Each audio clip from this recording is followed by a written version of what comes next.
it is. It's your boy, Jay in the Bay. The 49ers and Colts meet on Sunday Night Football prime time in front of the world, faithful.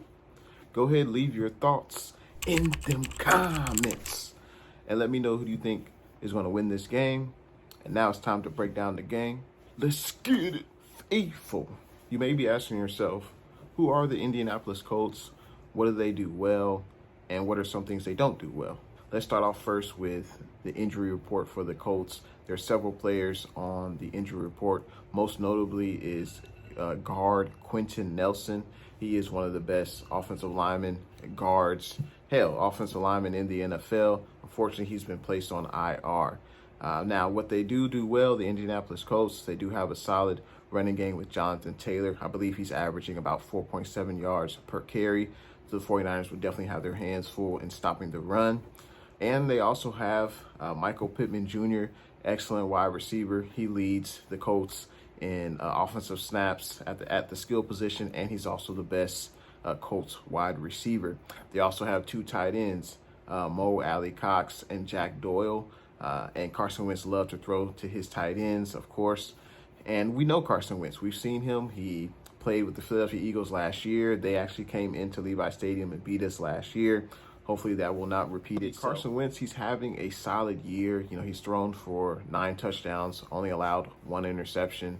And, you know, he's completing about 64% of his passes, which isn't great, but he's not turning over the ball. And that's something that plagued him, you know, the final years he was in with the Philadelphia Eagles. But those are the best weapons on the offensive side of the ball for the Indianapolis Colts.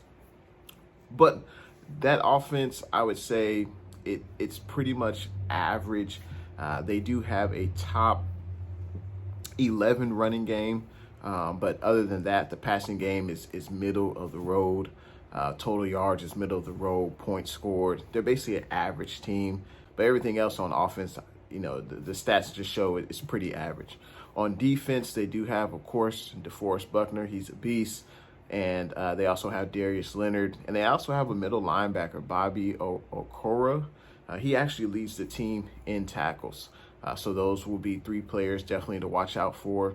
And as far as the Colts defense, as far as the total yards, rushing yards allowed, passing yards allowed, points allowed, they're all average.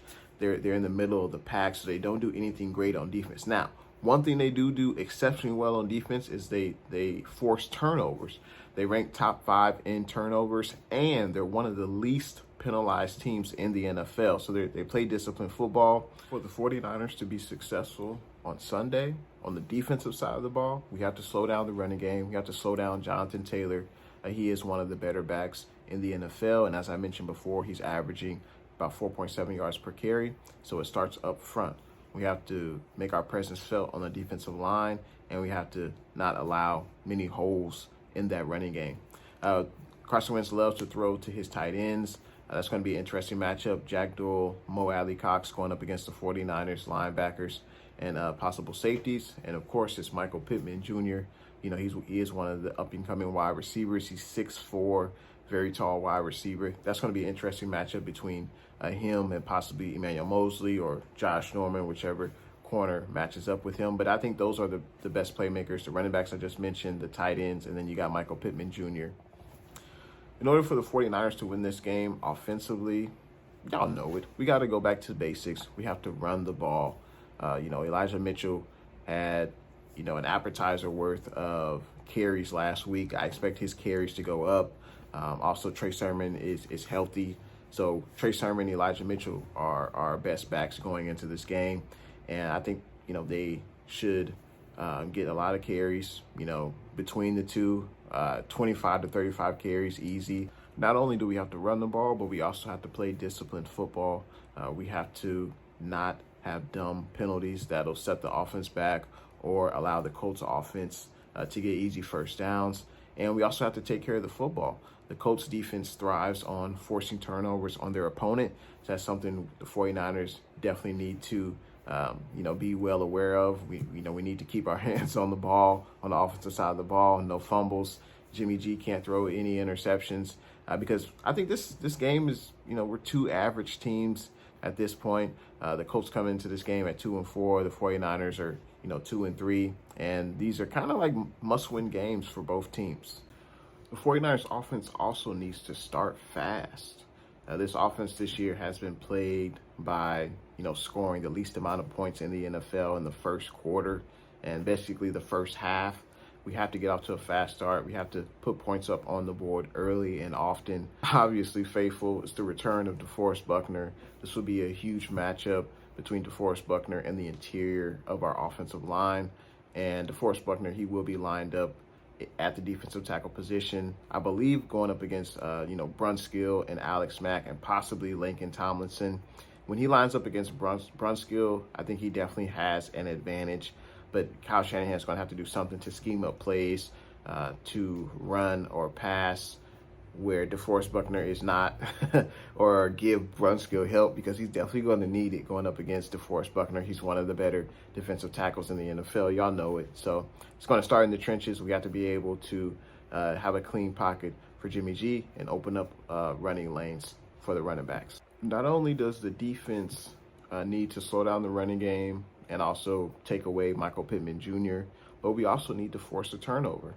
We only have 2 turnovers so far on the season. Dre Greenlaw, week 1, an interception, a return for a touchdown, and also Dante Johnson. I know people don't like Dante Johnson, but hey, he's not the best in coverage, but hey, he was able to force a turnover in last week's game against the Arizona Cardinals. I think more of the 49er defenders need to follow his lead and be aggressive when you're bringing down a ball carrier, punch that ball out, and let's get some more opportunities for the 49ers offense. If we do these things, these 5 things I mentioned, I think we can win this game. We are at home. We've been off for a week due to the bye week. The players should be refreshed, should be good to go. Kyle Shanahan and the coaching staff has had 2 weeks to prepare for the Indianapolis Colts team. And as I mentioned before, they're not a great team. Right now, they are struggling. They are 2-4. I think they're an average team with a few playmakers. I mentioned before, the running backs and the wide receivers. But I think the 49ers should be able to win this game. I think the 49ers will win this game 27-20 at home, and we will get our first victory at home. Faithful Niner Empire. Let me know what you guys think of my prediction, and also leave your prediction in them comments. And thanks for watching your boy, Jay in the Bay. I'll see you guys in the next one.